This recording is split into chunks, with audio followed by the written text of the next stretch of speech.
হযরত আবু যর রাদিয়াল্লাহু তাআলা আনহু থেকে বর্ণিত রাসূল সাল্লাল্লাহু আলাইহি ওয়াসাল্লাম কি একবার তিনি জিজ্ঞাসা করেন, ইয়া রাসূলুল্লাহ, ইয়া হাবিবাল্লাহ, হযরত আদম আলাইহিস সালাম কি তিনি কি আল্লাহ তাআলার নবী ছিলেন, তিনি কি আল্লাহ তাআলার রাসূল ছিলেন?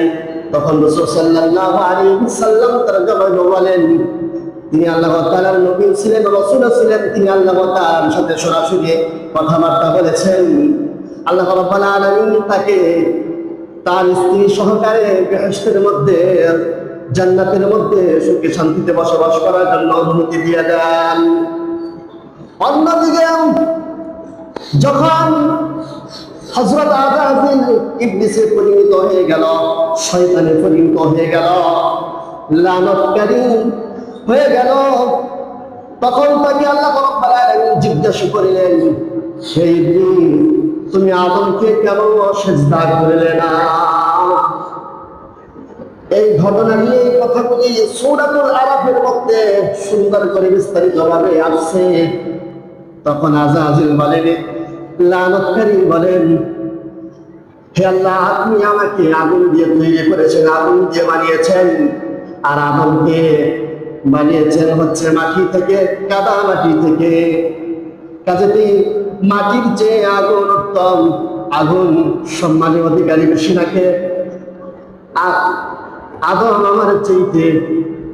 আমার চাইতে নিম্নমানের, আমি আগুন তার চাইতে উত্তম। সে নিজেকে উত্তম মনে করে আদম আলাইহিস সালাম মাটির তৈরি, সেজন্য তাকে অহংকার করলো, নিজেকে বড় মনে করলো। সেজন্য আল্লাহ রাব্বুল আলামিন বললেন যে তুমি নিজেকে অহংকারী মনে করলে, আর আমি তো হুকুম করেছি আদম আলাইহিস সালামকে সিজদা করার জন্য, তুমি সিজদা করলে না। তুমি দুইটা কাজ তুমি করার কারণে তুমি লানতকারী হয়ে গেলে। তুমি আমার দরবার হতে তুমি বিতাড়িত হয়ে যাও, এখান থেকে তুমি নেমে যাও। যখন আল্লাহ তাআলার এই নির্দেশ পেলেন, তখন লানতকারী ইবলিস আল্লাহ তাআলার কাছে বললেন, হে আল্লাহ, আমাকে একটি সুযোগ দিয়ে দেন, আজ থেকে নিয়ে কিয়ামত পর্যন্ত আমাকে সুযোগ দিয়ে দেন, আমাকে হায়াত দিয়ে দেন, এর মধ্যে যেন আমার মৃত্যু না হয়, আমি জানি কিয়ামত পর্যন্ত বাঁচতে পারি, আমাকে এই সুযোগটা আপনি দিয়ে দেন। তখন আল্লাহ রাব্বুল আলামিন বললেন, যাও যাও, তোমাকে আমি এই সুযোগটা আমি তোমাকে দিয়ে দিলাম। যখন এই সুযোগটি পেয়ে গেল, তখন লানতকারী তিনি বলতে লাগলো যে আদমের কারণে আমি আল্লাহর দরবার হইতে পথভ্রষ্ট হয়ে গেলাম, তাকে আমি ছাড়ব না, তাকে আমি পথভ্রষ্ট করে ছাড়ব। জি, আদমের কারণে আমি পথভ্রষ্ট হয়ে গেলাম, লানতকারী হয়ে গেলাম, তাকেও আমি কি করব না, ছাড়ব না। তখন আল্লাহ রাব্বুল আলামিন তাকে বললেন, হে লানতকারী, তুমি আমার আদমকে যদি ধোঁকা দিয়ে পথভ্রষ্ট করে দাও, তাহলে যারা নাকি তোমার অনুসরণ করবে তাদেরকে আমি জাহান্নামকে পরিপূর্ণ করব। তোমাকে যে অনুসরণ করবে, তোমার কথা মতো যারা মেনে চলবে, সেই সমস্ত মানুষকে আমি আমার জাহান্নাম যে বানাইছি, সেই জাহান্নামটাকে আমি পরিপূর্ণ করবো। নাউজুবিল্লাহি মিন যালিক। এদিকে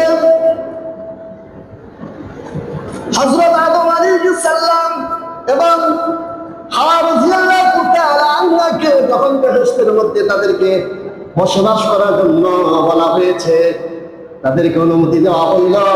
কুরআনের ভাষায় আল্লাহ রাব্বুল আলামিন এরকম ভাবে তুলে ধরেছেন, وَقُلْنَا يَا آدَمُ اسْكُنْ أَنْتَ وَزَوْجُكَ الْجَنَّةَ وَكُلَا مِنْهُمَا رَغَدًا حَيْثُ شِئْتُمَا وَلَا تَقْرَبَا هَذِهِ الشَّجَرَةَ فَتَكُونَا مِنَ الظَّالِمِينَ। আল্লাহ রাব্বুল আলামিন বললেন, হে আদম, তুমি এবং তোমার স্ত্রী সহকারে জান্নাতের মধ্যে বসবাস করো, যেখানে যা ইচ্ছে তোমরা খাও, যা মন চাই তাই করো, কিন্তু একটি কথা মনে রাখিও, এই যে পাশে একটি তোমরা গাছ দেখতেছ, এই গাছের নিকটবর্তী তোমরা হলো না, এই গাছ থেকে তোমরা কোনো ফল ভক্ষণ করো না। যদি তোমরা এই গাছের নিকটে যাও আর এই গাছের ফল ভক্ষণ করো, তাহলে তোমরা সীমালঙ্ঘনকারীদের মধ্যে সামিল হয়ে যাবে। এই গাছের নিকট তোমরা যদি যাও, গাছের ফল যদি ভক্ষণ করো, তাহলে তোমরা সীমালঙ্ঘনকারীদের মধ্যে সামিল হয়ে যাবে। মুফাসসিরিন কেরাম বলেন, এক এক মুফাসসিরিন কেরাম একভাবে লেখেন যে সেই গাছটির নাম হচ্ছে আঙ্গুর গাছ। আবার কেউ কেউ লেখেন সেই গাছটির নাম হচ্ছে খেজুর গাছ। আবার কেউ কেউ লেখেন যে সেই গাছটির নাম হচ্ছে গমের গাছ। আবার কেউ কেউ সেই গাছটির নাম ব্যাখ্যা করেছেন ধানের গাছ। তো যাই হোক, যে গাছ হোক না কেন, আল্লাহ তাআলার নির্দেশ দিয়েছেন সেই গাছের নিকট তুমি যেও না। এটাই নির্দেশ ছিল আল্লাহ তাআলা। এদিকে শয়তান যখন আদম আর হাওয়া রাদিয়াল্লাহু তাআলা বেহেশতের মধ্যে সুন্দরভাবে বসবাস করতে লাগলো, তখন তাদের প্রতি তাদের এই সুখ শান্তি দেখে ওই ইবলিসের হিংসা হইতে লাগলো যে আদমের কারণে আমি লানত হয়েছি, সে আদম কিভাবে সুখে শান্তিতে বসবাস করবে বেহেশতের মধ্যে, এটা তো আমার সহ্য হচ্ছে না। শয়তান তখন জ্বলে পুড়ে যাচ্ছে। তাই শয়তান তাদেরকে কুমন্ত্রণা দিয়ে, ধোঁকা দিয়ে তাদের সেখান থেকে অধঃপতন ঘটিয়ে দিল। তাদেরকে সেখান থেকে কি করলো? অধঃপতন ঘটিয়ে দিয়ে সেই সুখের জায়গা থেকে বের করে দিল। আল্লাহ রাব্বুল আলামিন এই কথাটি কোরআনুল কারীমের মধ্যে এভাবে তুলে ধরেছেন, ফাযাল্লাহু আশ-শাইতানু আনহা ফাখরাজাহুমা মিম্মা কানা ফীহি وقلنا اهبطوا بعضكم لبعض عدو ولكم في الأرض مستقر ومتاع إلى حين। শয়তান তাদেরকে কুমন্ত্রণা দিল, কুমন্ত্রণা দিয়ে ধোঁকা দিয়ে তাদেরকে প্ররোচনা দিয়ে তাদেরকে সেই গাছের ফলকে ভক্ষণ করাইল। ভক্ষণ করানোর কারণে ছেড়া জান্নাতে থাকার পদ্ধতি আর রইল না। তাদের দুনিয়ার যে প্রাকৃতিক যে জরুরত দেখা দিল, সেই জরুরত দেখা দেওয়ার কারণে আল্লাহ রাব্বুল আলামিন তাদের উপর নারাজ হয়ে গেলেন। আদম এবং হাওয়া রাদিয়াল্লাহু তাআলার উপরে যখন নারাজ হয়ে গেলেন, তখন তাদেরকে বললেন, যাও তোমরা দুনিয়ার মধ্যে নেমে যাও। নারাজ হয়ে গেলেন। সেখানে তোমাদের জন্য কিছু কারণের রিজিকের ব্যবস্থা আছে, সেখানে তোমরা রিজিক ভক্ষণ করো। আর ইবলিসকেও সেখান থেকে বিতাড়িত করে দিলেন। একসাথে তিনজন কে আল্লাহ রাব্বুল আলামিন কি করলেন? তাদেরকে দুনিয়ার মধ্যে কি করলেন? তাড়িয়ে দিলেন, দুনিয়ার মধ্যে চলে যাও। যখন দুনিয়ার মধ্যে তাড়িয়ে দিলেন হযরত আদম আলাইহিস সালাম, তখন আল্লাহ তাআলার কাছে বললেন, ইয়া রাব্বুল আলামিন, ইয়া রাব্বুল আলামিন, আমি কি অপরাধ করেছি, যে ভুল করেছি, যে ত্রুটি করেছি, আর কি কোনো ক্ষমা আছে?